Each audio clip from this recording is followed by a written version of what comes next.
Hello നമസ്കാരം. എല്ലാവർക്കും സുഖം തന്നെയല്ലേ? ഇന്ന് കറിക്ക് അരയ്ക്കാൻ തേങ്ങ പൊതിച്ചപ്പോൾ ഇതുപോലെ വെള്ളമൊക്കെ വറ്റി കൊപ്രയായ 2-3 കിട്ടി. അപ്പം ഞാൻ വിചാരിച്ചു ഇത് വെച്ചൊരു ചമ്മന്തിപ്പൊടി ഉണ്ടാക്കാം. ഇതിപ്പോൾ ഞാനിത് 3 അരിഞ്ഞ് റെഡിയാക്കി വെച്ചിട്ടുണ്ട്.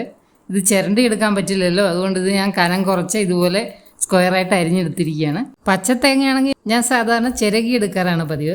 ഇതുകൂടാതെ നമുക്ക് വേണ്ടുന്ന സാധനങ്ങൾ 3 ടേബിൾ സ്പൂൺ ഉഴുന്ന് പരിപ്പ് വേണം, 3 ടേബിൾ സ്പൂൺ ചെറുപയർ പരിപ്പും ഞാൻ എടുത്തിട്ടുണ്ട്. ഇനി 2 സ്പൂൺ കുരുമുളകും കൂടി നമുക്ക് വേണം. ഇനി വേണ്ടത് ഒരു ചെറിയ നാരങ്ങയുടെ വലുപ്പത്തിൽ പുളിയാണ്. ഇനി ഒരു 8-10 ചെറിയ ഉള്ളിയും ഒരു ഇഞ്ചിയുടെ കഷ്ണം, ഒരു 2 ഇഞ്ച് വലുപ്പം ഉണ്ടാവും അതിന്. പിന്നെ കായം, മുളക് പൊടി ഒരു 2 സ്പൂൺ, പിന്നെ ധാരാളം കറിവേപ്പില. നമുക്ക് ആദ്യം തേങ്ങ വറുത്തെടുക്കാം. അതിനായി ഒരു കടായിലോ ഉരുളിയിലോ ഈ തേങ്ങ ഇട്ട് നന്നായിട്ടൊന്ന് വറുത്തെടുക്കാം. ചെറിയ തീയിലിട്ടത് ഇളക്കിക്കൊണ്ടേ ഇരിക്കണം, ഇല്ലെങ്കിൽ അടിഭാഗത്തുള്ളത് പെട്ടെന്ന് കരിഞ്ഞു പോകും, മുകളിലുള്ളത് ആവത്തുമില്ല. എല്ലാം ഒരേപോലെ ആയി വരാൻ വേണ്ടി നന്നായി ഇളക്കി കൊടുക്കണം. ഇനി തേങ്ങ ചിരണ്ടിയാണ് നമ്മൾ എടുക്കുന്നതെങ്കിൽ അതിൻ്റെ കൂടെ തന്നെ ഉള്ളി ചെറുതായി അരിഞ്ഞതും ഇഞ്ചി ചെറുതായി അരിഞ്ഞതും കൂടി ഇട്ട് വറുത്തെടുക്കാം. ഇത് ഏകദേശം ആയിട്ടുണ്ട്.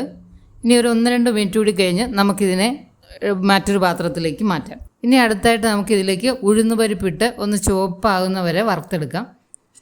ഓരോന്നും പ്രത്യേകം വറുത്തെടുക്കുന്നത്. ഇതിൻ്റെ എല്ലാം മൂപ്പ് വേറെ വേറെയാണ്. ചിലത് പെട്ടെന്നാവും, ചിലതിന് ഇച്ചിരി കൂടി ടൈം എടുക്കും. ഇപ്പോൾ ഒരുമിച്ചിട്ടാലെല്ലാം നന്നായി മൂത്ത് കിട്ടില്ല, അതുകൊണ്ടാണ് വേറെ വേറെ വറുക്കുന്നത്. ഇനി അടുത്തത് ചെറുപയർ പരിപ്പാണ്. അതും ഇതുപോലെ ഒന്ന് ചുവപ്പാകുന്ന വരെ വറുത്തെടുക്കാം.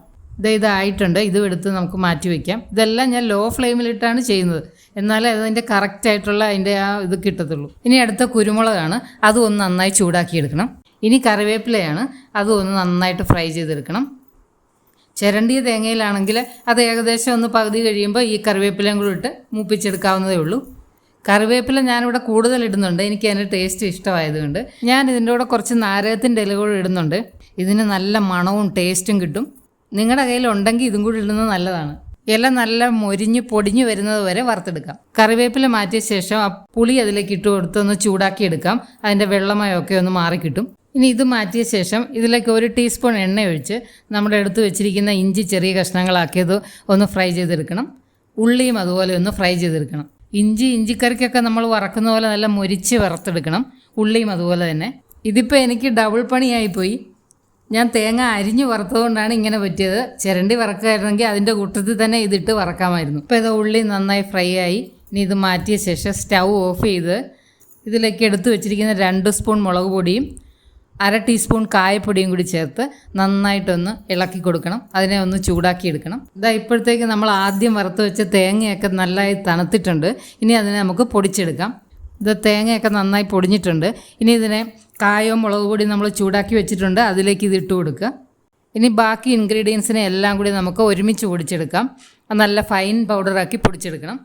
ആദ്യം തന്നെ പരിപ്പുകളും ഇഞ്ചിയും ഉള്ളിയും കുരുമുളകും പുളിയും കൂടി നന്നായിട്ടൊന്ന് ക്രഷ് ചെയ്തെടുക്കാം.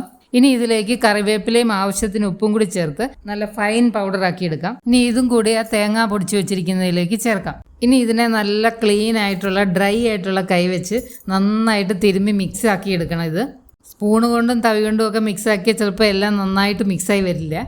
അതുകൊണ്ടാണ് എല്ലാം നന്നായി മിക്സ് ചെയ്ത ശേഷം ഒന്ന് ടേസ്റ്റ് ചെയ്ത് നോക്കാം. ഉപ്പൊക്കെ കുറവുണ്ടെങ്കിൽ ഈ സമയത്ത് ചേർത്ത് കൊടുക്കാം.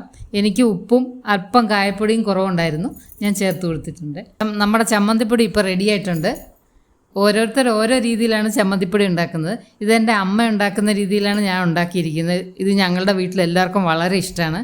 നിങ്ങളിങ്ങനെയാണോ ഉണ്ടാക്കാറുള്ളത്? ഇനി ഇതിനെ ഒരു എയർ ടൈറ്റ് കണ്ടെയ്നറിലാക്കി വെച്ച് കഴിഞ്ഞാൽ നമുക്ക് കുറേ നാളത്തേക്ക് ഉപയോഗിക്കാം. കുറച്ച് കഷ്ടപ്പെട്ടെങ്കിൽ എന്താ, കുറേ ദിവസത്തേക്കുള്ള കറിയായില്ലേ. ഞങ്ങളിത് ചോറിൻ്റെ കൂടെ മാത്രമല്ല ദോശയ്ക്കും ഇഡലിക്കും ഒക്കെ കഴിക്കാറുണ്ട്. ഇനി ചമ്മന്തിപ്പൊടി ഉണ്ടാക്കുമ്പോൾ ഇതുപോലൊന്നും ഉണ്ടാക്കി നോക്കും, ഇഷ്ടമാവും.